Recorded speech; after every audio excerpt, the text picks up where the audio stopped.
जय हिंद दोस्तों। आप सभी लोगों का स्वागत है।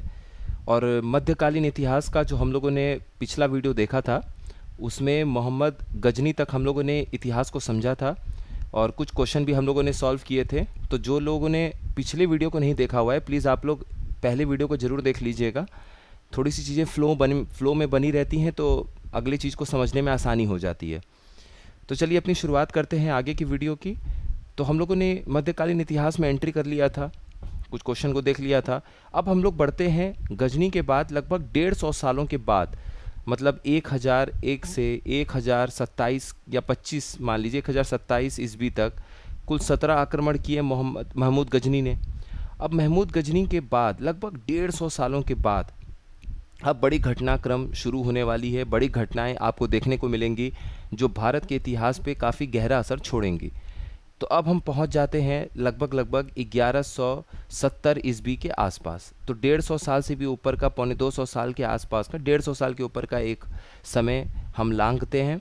और इसको लांघ के हम पहुंचते हैं फिर से अपने उसी इतिहास पे, महमूद गजनी के आसपास का जो गजनी शहर था या फिर जो गजनी साम्राज्य था। अब गजनी जो आपका ये साम्राज्य था, ये कहाँ पर था? अफ़गानिस्तान में।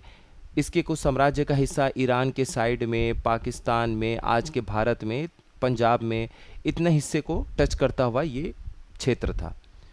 ये बनेगा। पहले तो थोड़ा बहुत असर था, वहाँ पे उन्होंने अटैक किया था। अब हम जो देखने जा रहे हैं वो इतने दूर में साम्राज्य स्थापित होते हुए आपको नज़र आएगा।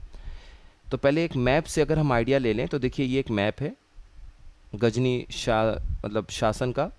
तो ये साम्राज्य है गजनी साम्राज्य। तो आप यहाँ देख सकते हैं जो आपका सेंट्रल एशिया है, जिसमें उज्बेकिस्तान है, कजाकिस्तान है, कुछ वहाँ बाउंड्री देखने को मिल रही है आपको। अफ़गानिस्तान पूरा का पूरा इसमें है, ईरान के कुछ हिस्से हैं, पाकिस्तान है लगभग पूरा पूरा, और भारत का जो पंजाब वाला हिस्सा है, जम्मू कश्मीर है। ये सारा इतना बड़ा साम्राज्य ये अपने जब पीक पे था, अपनी चरम पे जब ये साम्राज्य था गजनी का, तब आपको ये देखने को मिलता है। और ये गजनी का जो साम्राज्य अपने चरम पे पहुंचा, ये मोहम्मद गोरी के समय में पहुंचा है। अब देखिए ये अफ़गानिस्तान का मान लीजिए एक रफ मैप है। तो हम जो हमेशा पढ़ते आते हैं मोहम्मद गोरी, तो यहाँ पर हम गोर को समझने की कोशिश करते हैं। ये गोर जो है वो आपका एक प्रांत था अफ़गानिस्तान में, गोर प्रांत था।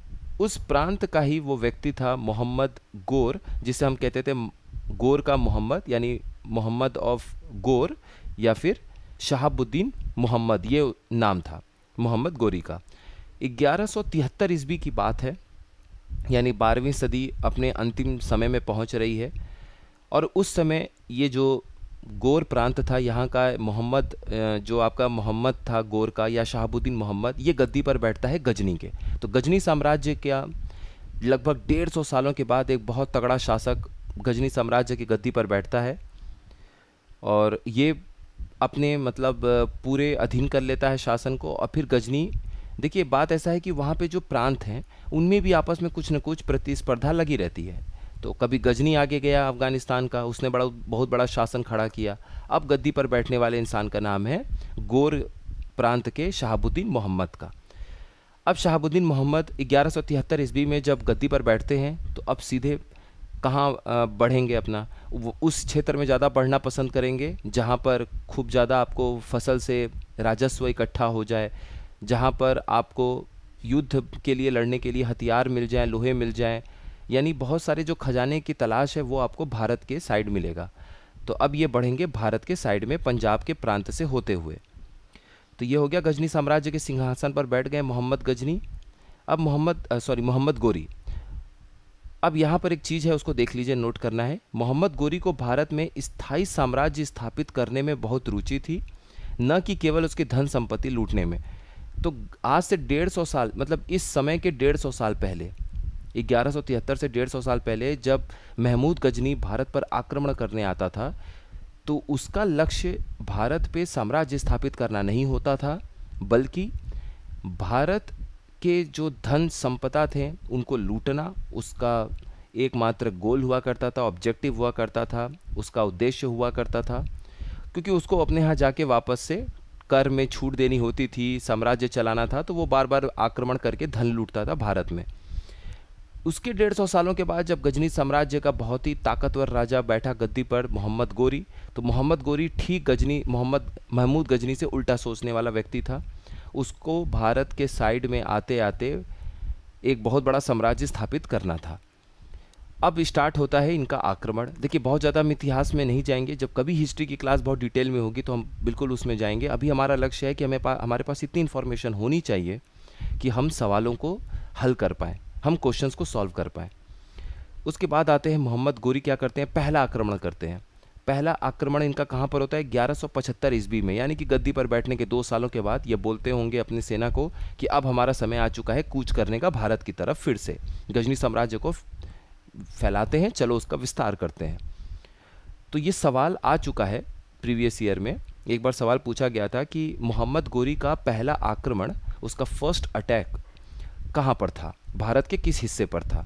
तो इसका आंसर क्या हो जाएगा, मुल्तान। ठीक है, इसको याद रखिएगा, 1175 ईस्वी में मुल्तान पे उसने अटैक किया। 1175 में मुल्तान पर अटैक कर लिया। अब उसके 3 सालों के बाद मोहम्मद गोरी बोलते हैं कि चलो पंजाब साइड से तो हमने एक अच्छा खासा एरिया हथिया लिया, हमारे पास राजस्व भी आ गया, लोग भी आ गए, हथियार भी आ गया, अब चलो चलते हैं गुजरात की अमीर धन संपदा को लूटने। देखिए, गुजरात है, पश्चिम बंगाल, जो बंगाल है, ये सब इतने अमीर क्यों हैं? व्यापार के दृष्टि से और इनकी भौगोलिक दृष्टि से समझने की कोशिश करिए। गुजरात को देखिए, जब भी कोई चाइना के उधर से सिल्क रूट से व्यापार करने के लिए आएगा तो वो इसी एरिया से गुजर के समुद्री जहाज़ से होते हुए ऐसे व्यापार करेगा। अरब के व्यापारी इधर ही से आएंगे, केरला साइड से इधर ही साइड से आएंगे। उसके बाद मान लीजिए भारत के पूर्वी साइड से जो कोई आके यहाँ व्यापार करना चाह रहा है तो भी गुजरात से आएगा। तो गुजरात हमेशा से किसी भी साम्राज्य को चाहिए था, क्योंकि गुजरात आ जाने से आप बहुत कुछ कर सकते हैं। आप अरब से घोड़े मंगवा सकते हैं, जैसा अलाउद्दीन खिलजी ने किया, फिर उसने वापस राजस्थान पर अटैक किया था। ये हम देखेंगे जब हम आगे का मध्यकालीन इतिहास को समझने की कोशिश करेंगे।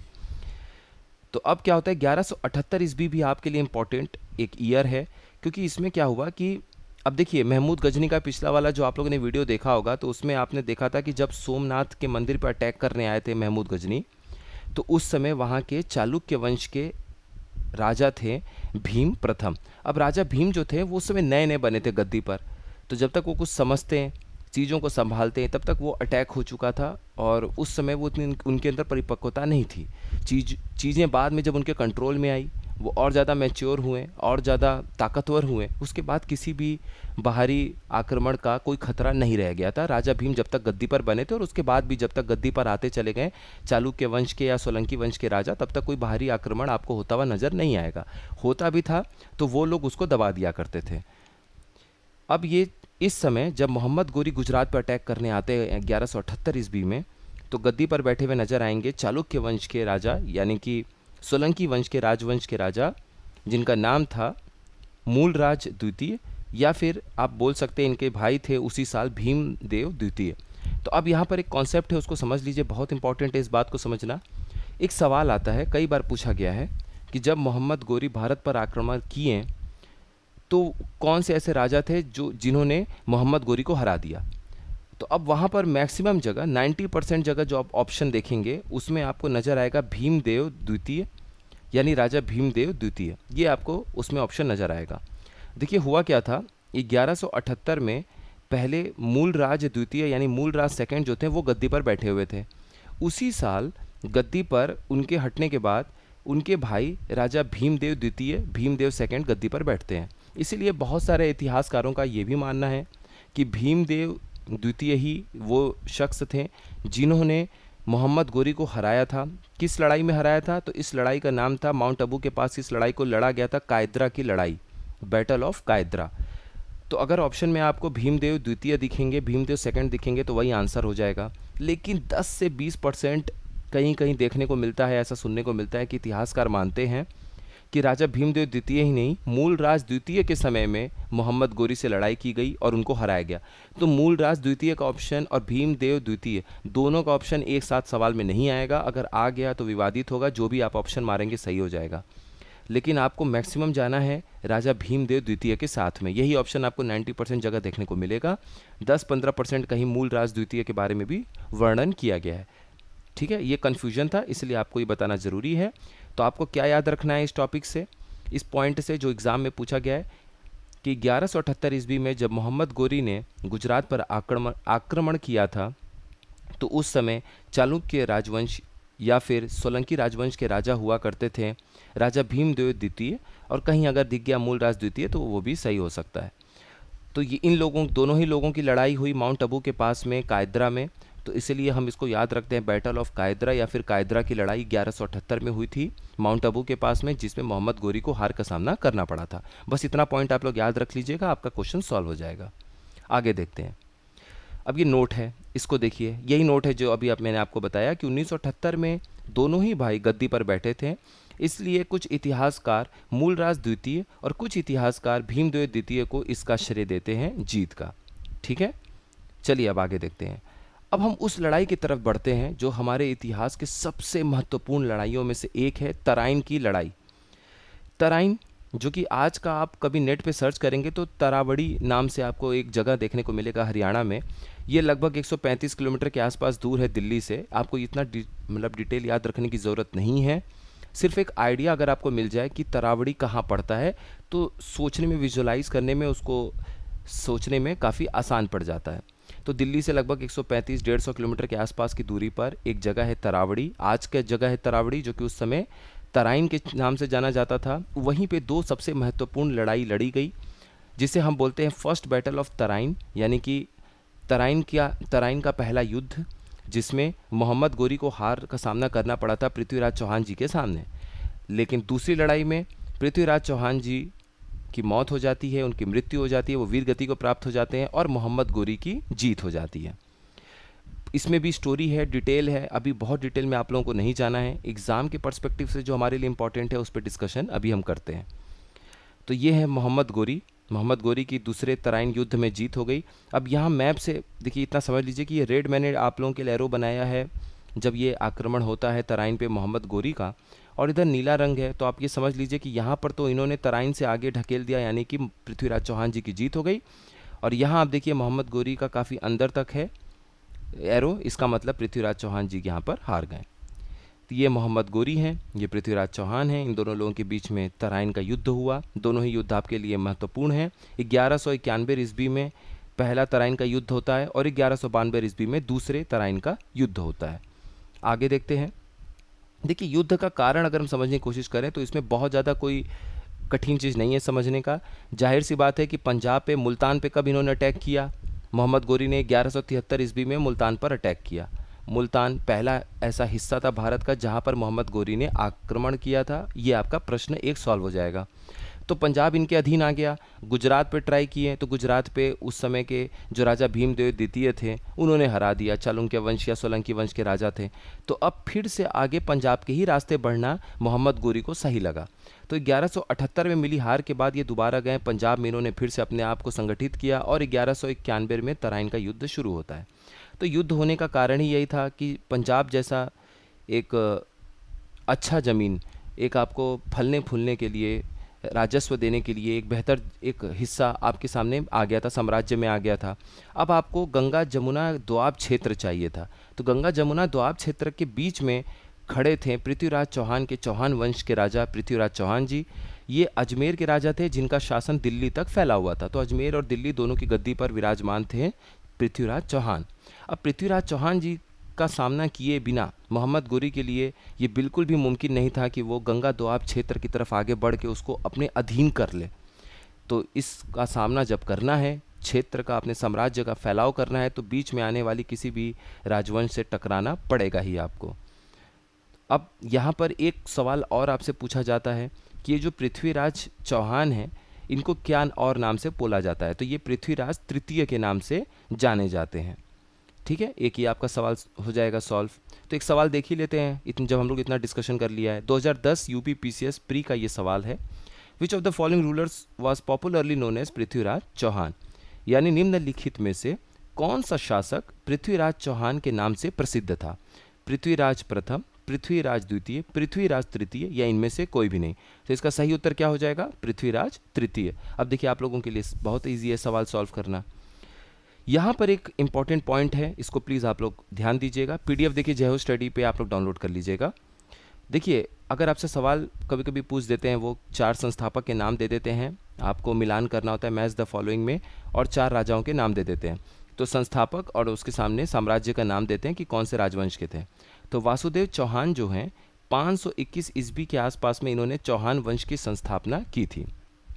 तो चौहान वंश के जो फाउंडर हैं, संस्थापक हैं, वो हैं वासुदेव चौहान। ये नाम याद रखिएगा, वासुदेव चौहान जी, यही हैं वो चौहान वंश के राजा, जिनके राजवंश के राजा हम जिनके बारे में पढ़ रहे हैं, पृथ्वीराज चौहान। अब एक और सवाल है, 1995 में पूछा गया था, लेकिन फिर भी देख ही लेते हैं। The battle which established the Muslim rule in India. सवाल पूछा गया कि वह युद्ध जिसने भारत में मुस्लिम शासन की स्थापना की, वो कौन सा युद्ध था? तराइन का प्रथम युद्ध, तराइन का द्वितीय युद्ध, पानीपत की पहली लड़ाई या पानीपत की दूसरी लड़ाई?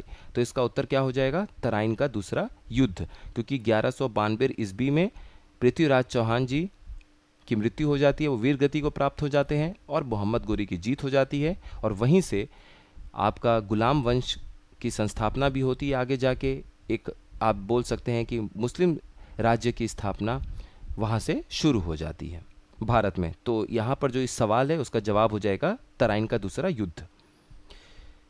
अब तराइन का युद्ध हमने समझ लिया, अब उसके आगे चीज़ों को समझते हैं।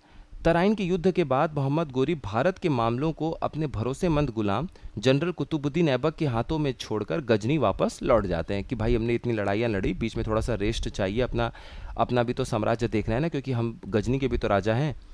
तो ये पॉइंट आपको एग्ज़ाम में लिखा मिल सकता है, क्योंकि आजकल जो प्री में सवाल बन रहे हैं वो डायरेक्ट नहीं बन रहे हैं, बहुत अच्छे स्तर के सवाल बन रहे हैं और बिल्कुल खोद खोद के निकाली हुई लाइनों को वो आपके सामने आँख के सामने रख दे रहे हैं, जो आपको कभी लगे कि आप शायद एक बार पढ़ के आगे बढ़ गए थे या मिस कर गए थे। तो इस बात को याद रखिएगा कि 1191 और 1192 की तराइन के युद्ध के बाद मोहम्मद गोरी वापस गजनी लौट गए थे और तब तक के लिए उन्होंने अपने जो सबसे भरोसेमंद गुलाम थे कुतुबुद्दीन ऐबक, जो बाद में गुलाम वंश की स्थापना भी करेंगे भारत में, 1206 से हम उनके बारे में पढ़ेंगे भी। तो वहाँ पे उन्होंने अब उनके हाथ में बोला कि तब तक आप संभालिए, ज़रा देखिए, ठीक है, और मैं ज़रा अपना साम्राज्य घूम के आता हूँ, वहाँ से देखता हूँ ज़रा वहाँ पे क्या स्थिति है गजनी में, उसके बाद मैं आपसे मिलता हूँ, फिर आगे की चर्चा करेंगे। तो फिर जो कुतुबुद्दीन ऐबक थे उन्होंने बोला कि ठीक है आप जाइए जनाब, और हम ज़रा देखते हैं यहाँ पर, तब तक संभालते हैं जो आपने इतना बड़ा साम्राज्य स्थापित किया। और पृथ्वीराज चौहान जी को अभी आपने हाल ही में हटाया है गद्दी से, तो हमें संभालना भी पड़ेगा, कुछ रिवोल्ट या विद्रोह होता है तो। अब 1194 ईस्वी की बात आ गई है, 2 साल बीत चुका है दूसरे तराइन युद्ध को हुए। तो 2 साल के बाद मोहम्मद गौरी पुनः भारत अब लौटते हैं। इस बार 50,000 घुड़सवारों के साथ यमुना पार करके कन्नौज की ओर वो बढ़ना शुरू करते हैं, क्योंकि लक्ष्य क्या था? गंगा दोआब क्षेत्र को हासिल करना। और गंगा दोआब क्षेत्र, बंगाल क्षेत्र को हासिल करने के बीच में कौन आगे खड़े हो गए थे? चौहान वंश के महान राजा पृथ्वीराज चौहान जी। तो पृथ्वीराज चौहान जी अब बाधा तो थे नहीं, क्योंकि अब वो हट चुके थे इनके रास्ते से, तो अब इनका रास्ता क्लियर था। उस समय उनका साथ देने के लिए चंदवार के गढ़वाल वंश के राजा जयचंद आए नहीं। अब उसके पीछे बहुत सारी स्टोरी है, वो अभी आपको जानना नहीं है, एग्जामिनेशन पर्पस से इतना समझ लीजिए कि अब जयचंद का सामना 1194 में होने वाला है बहुत बड़ी सेना से।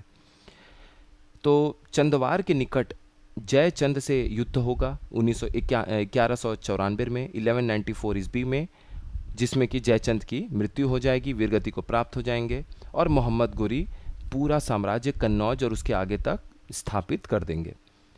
तो चंदावर का ये युद्ध होता है, बैटल ऑफ चंदावर। जयचंद, या इनको बोलते थे जयचंद्र राठौर, ये गढ़वाल वंश के कन्नौज साम्राज्य के राजा थे।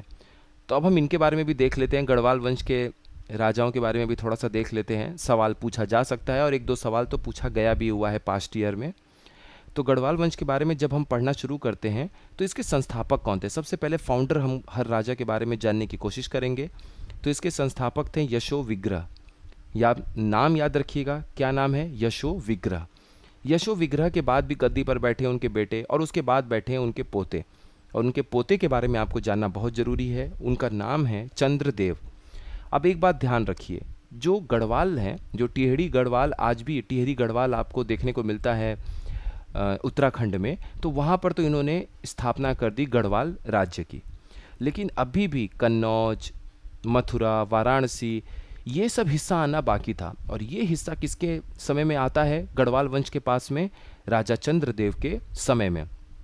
राजा चंद्रदेव गद्दी पर बैठते हैं, यशो विग्रह काफ़ी खुश हुए होंगे उस समय, अगर जीवित भी होंगे तो, कि चलो एक बहुत ही ज़बरदस्त इंसान जो कि मेरा पोता ही है वो गद्दी पर बैठता है।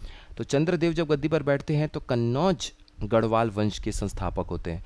तो याद रखिएगा, जब सवाल आपसे पूछा जाएगा तो गढ़वाल वंश के संस्थापक के बारे में पूछा गया या फिर कन्नौज एक अलग जो साम्राज्य स्थापित हुआ गढ़वाल वंश का, उसके बारे संस्थापक के बारे में पूछा गया है, ये बात ध्यान रखिएगा। उसके हिसाब से आंसर यशो विग्रह या फिर चंद्रदेव होगा। अब राजा चंद्रदेव को एक उपाधि दी गई थी परमेश्वर की। तो अब समझ रहे हैं, परमेश्वर से इनकी तुलना कर दी गई, इनको परमेश्वर की उपाधि दी गई। तो कितनी बड़े इज्जत और कितने बड़ा ओहदा रहा होगा उनके समय में कि इनको सीधे ईश्वर के बराबर का कोई उपाधि दिया जा रहा है, परमेश्वर। आखिरी जो इनके वंश के राजा थे वो थे राजा हरिश्चंद्र। ये भी नाम याद रखना आपको बहुत ज़रूरी है। राजा हरिश्चंद्र कौन थे? गढ़वाल वंश के अंतिम शासक थे। और राजा जयचंद्र, जो अभी ऊपर हमने देखा कि 1194 ईस्वी में मोहम्मद गोरी के हाथों मृत्यु हो जाती है इनकी लड़ाई में, तो यही जयचंद्र के पुत्र थे राजा हरिश्चंद्र। अब इनके पास थोड़े बहुत जो अपने साम्राज्य के हिस्से थे उसको संभालने का, समेटने का केवल अवसर था। उसके बाद तो मुस्लिम शासन जब जैसे जैसे बढ़ता चला गया तो ये सारे राजा हटते चले गए। हालांकि फिर भी बहुत सारे महत्वपूर्ण राजा हमें आगे भी नज़र आएंगे। तो ये गढ़वाल वंश के आखिरी शासक थे राजा हरिश्चंद्र, और ये राजा जयचंद्र के पुत्र भी थे।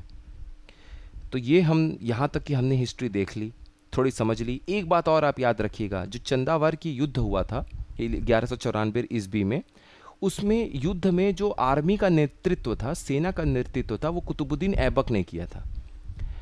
और राजा तो खैर मोहम्मद गोरी थे ही, मोहम्मद गोरी के ही गुलाम थे कुतुबुद्दीन ऐबक। तो कुतुबुद्दीन ऐबक ने ही सेना का नेतृत्व किया था, ये बात याद रखिएगा।